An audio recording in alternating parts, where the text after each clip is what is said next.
Tonight, RBT's back on the road as police prepare for a 24-hour blitz, and an Eyre Peninsula mobile phone black spot set to be eliminated. From our 7 Spencer Golf Studios, your nightly news with John Hunt begins now. Good evening, everyone. Roadside breath testing is returning to our region, with police set for a sweeping blitz of local roads. A heavy patrol presence will continue over the coming weeks as COVID-19 restrictions ease. Suspended for 2 months, these roadside breath testing stations are back on our streets. Testing's still been done for alcohol and drugs during that period, it just hasn't been the block testing. He says the next 24 hours will see a testing blitz across the state. The move comes as alcohol at restaurants and cafes returns to the menu today. Statewide campaign on focusing on road safety in general, but specifically for static breath testing. It's a busy period for this senior sergeant who is just weeks into the job. Recently I've just transferred back from Roxby Downs, having been up there for 2.5 years. So I'm familiar with the area and the issues in the town. Drivers urged to stay safe and remain vigilant. Focus on the fatal 5, which the speeding is the big one, wearing of seatbelts, drug and alcohol related offending. A patrol blitz will continue as police maintain a heavy presence as COVID-19 restrictions ease and more motorists return to our roads. There's also the financial risk that your vehicles get impounded, you lose your licence for considerable periods of time. There's big fines involved if you go through the court system. So the simple message is don't do it. Shari Hams, 7 Spencer Golf News. With New South Wales starting to ease off coronavirus restrictions, the Far West Health District is calling for residents to maintain caution. The Chief Executive saying the last thing he wants to see in the region is a second outbreak.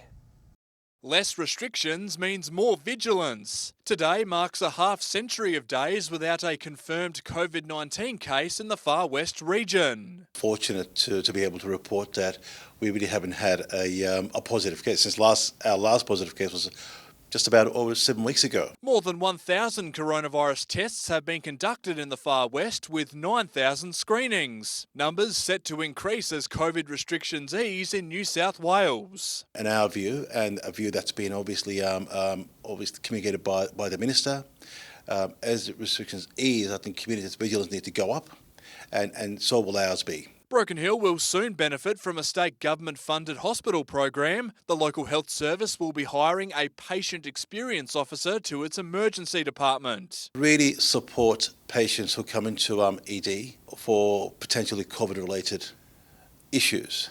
We know that COVID can create a lot of anxiety, can be very stressful. And outside of the Silver City, the Health District will soon start pop-up testing in rural townships near Victoria. They include Wentworth, Golgol and Ivanhoe. Initially, these towns would have gone to Mildura for their testing because it's quite close on the border. We thought that it was best really to give our towns the option to be able to be tested where they are. Mr Agus saying the pop-up clinics will open in 2 weeks. Patrick Ryanke, 7 Spencer Golf News.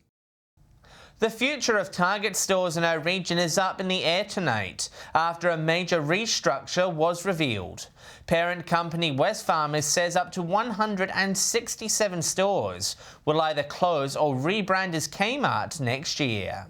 The Target Country brand, which has stores in Port Augusta and Clare, has been retired. The move comes after a review into the struggling retailer's operations. Sites affected by the change have not yet been revealed, but impacted employees will have the chance to be redeployed.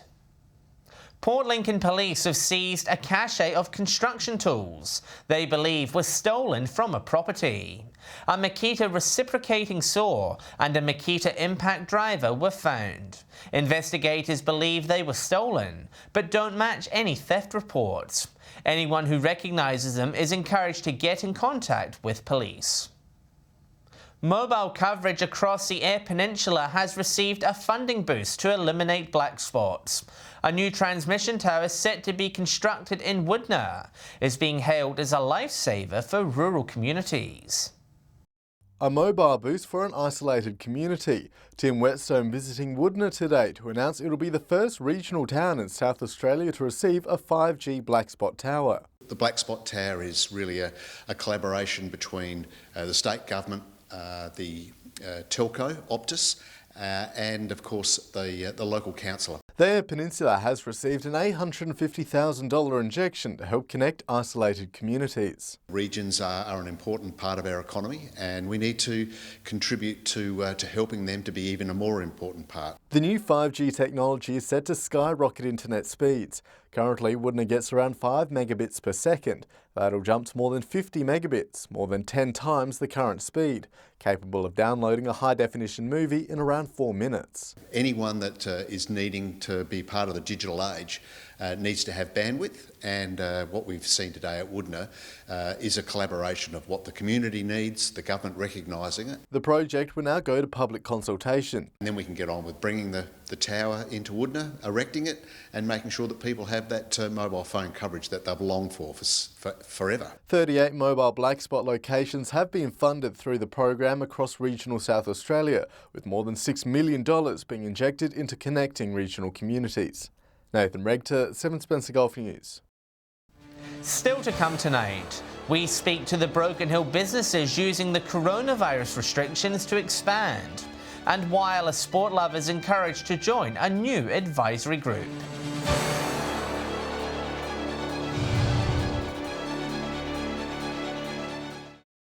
Welcome back. For many businesses across the country, the coronavirus pandemic has been tough, but for some, it's been an opportunity to improve. One Broken Hill boutique store choosing to expand its space and selection. The same store, but now it's twice the space. For Eclectic, the COVID-19 crisis has been a time to go big. We just wanted to turn lemons into lemonade, and I was like, well, this is a quiet time. These renovations and stock and whatnot are something I've been wanting to do for a long time, so let's just push ahead, make the most of it. The Argent Street shop doubling its space, offering bigger items like furniture and artwork. Operator Melanie Roberts saying it was a tough decision to go ahead with the expansion. Initially, we just put everything on hold. We were halfway through renovating. We had flooring halfway down, literally just stopped.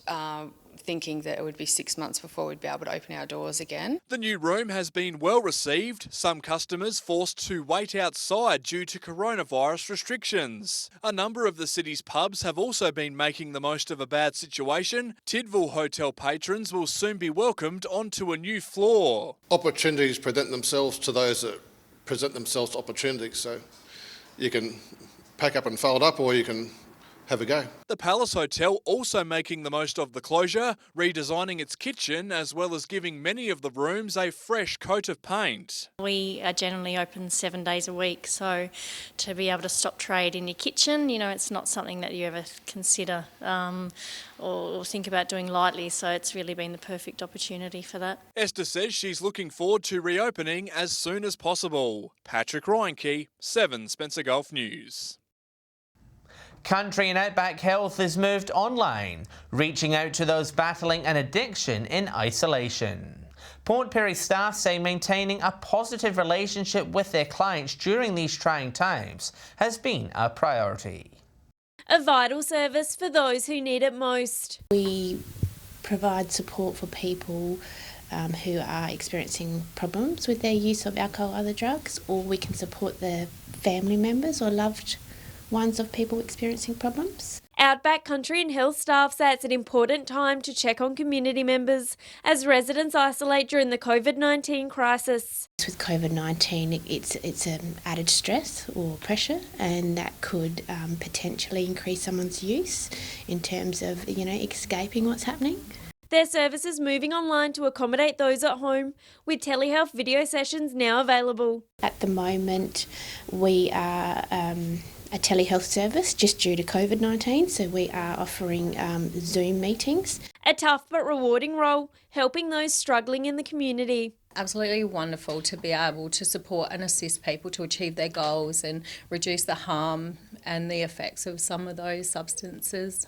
Anyone needing support is urged to reach out. There are links on the website where they can do a self-referral, or they can find our phone number, give us a call and reach out for some support. If you or someone you know needs help, call Lifeline on 13 11 14. Shari Hams, 7 Spencer Gulf News.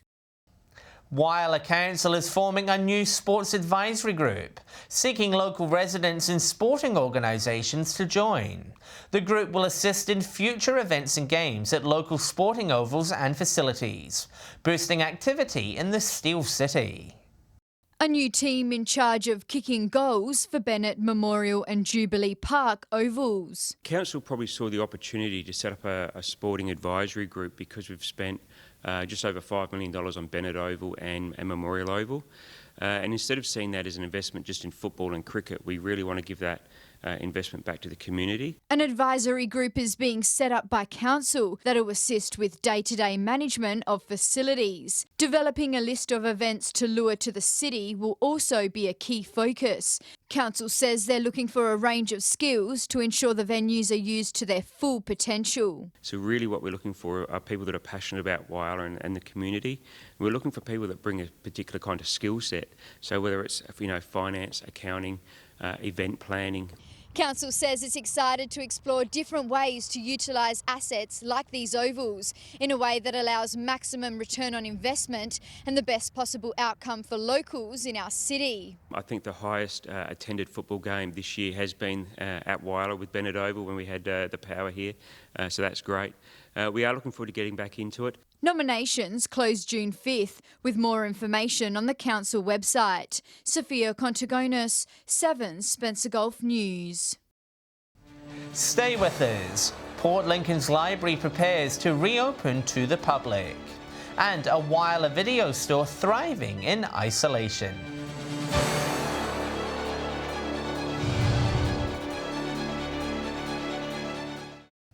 Port Lincoln's library is set to reopen its doors for the first time in almost 50 days next week. Up to 10 customers will be allowed in the building by appointment only.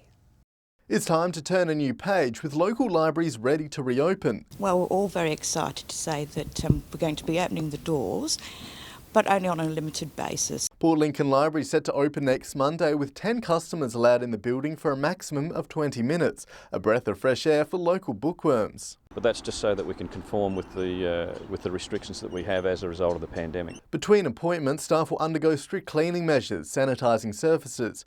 Return books will also be quarantined for 72 hours before being put back on the shelf. You know, you can quarantine your books, sanitising's done, and people remain safe. Staff say they've had increasing calls from locals feeling cabin fever to get the library up and running again. We had a lot of feedback about people wanting to come back, and it will be a little bit different, certainly to begin with.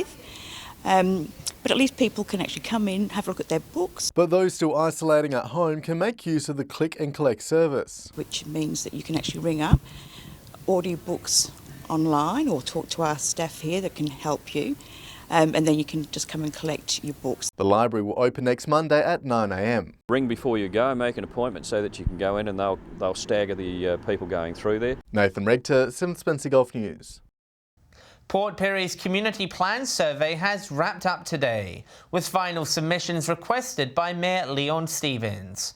He says it's important for residents to get involved and have their say about upcoming infrastructure projects. It's been a long process for us. It's something that's very, very important to us and very, very much so important to the community. If we don't know what you want as the community, obviously we're not going to get it right. Council members will begin reading submissions as part of the next stage. Broken Hills primary schools are challenging one another to complete a viral internet trend. Dubbed the Blinding Lights Challenge, it tasks the recipient to bust out their best dance moves. Morgan Street Public School starting the trend, inspired by local businesses doing the same.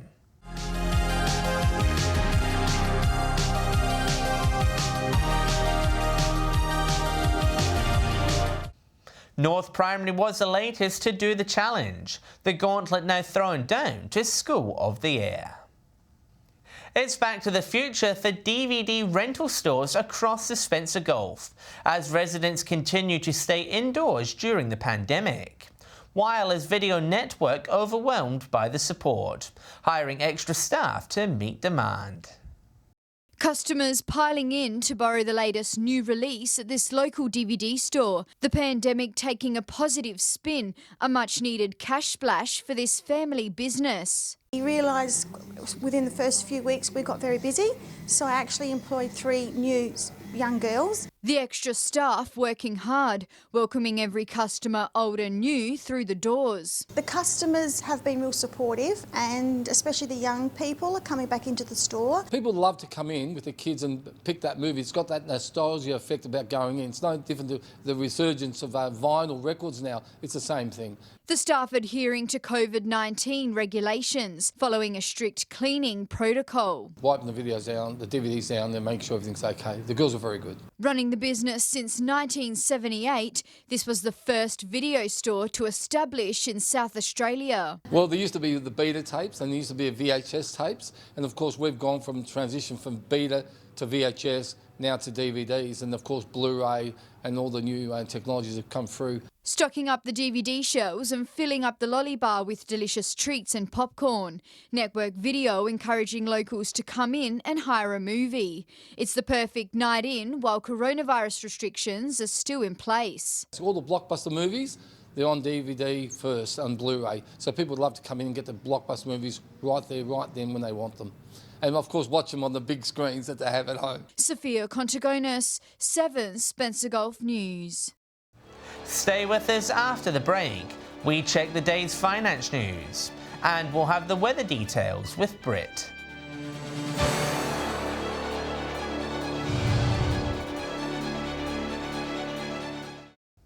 Hello again. Time for a look at Friday finance. Santos and Oz Minerals both finished the day down by a couple of %.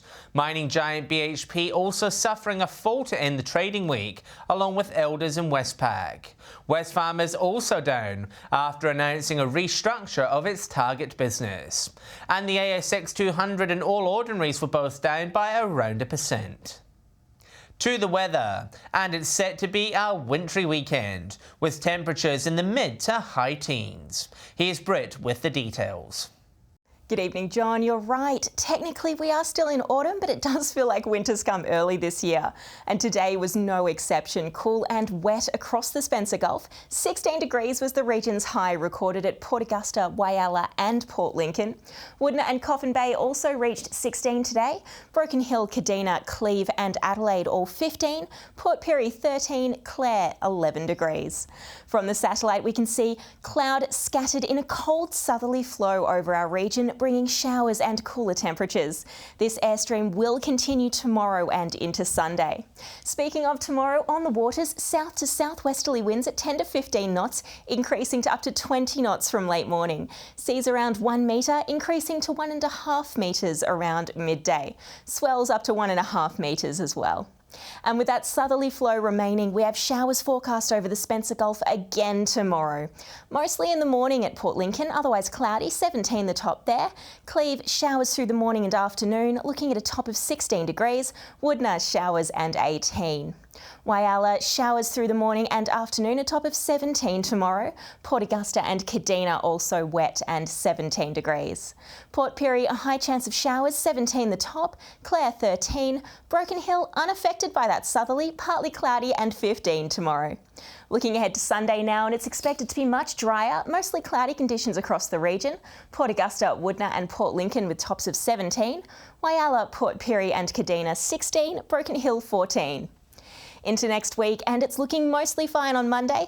A little more cloud about the lower Eyre Peninsula. 17 the high for Port Augusta and Woodner. Whyalla, Port Lincoln, Port Pirie and Kadina all 16. Broken Hill 14. Tuesday, showers about the west coast, Eyre and York Peninsulas, as well as the mid-north. Fine elsewhere, tops of 18 degrees at Broken Hill, Port Augusta, Woodner, Whyalla, Port Lincoln and Port Pirie. Kadina and Adelaide both 17.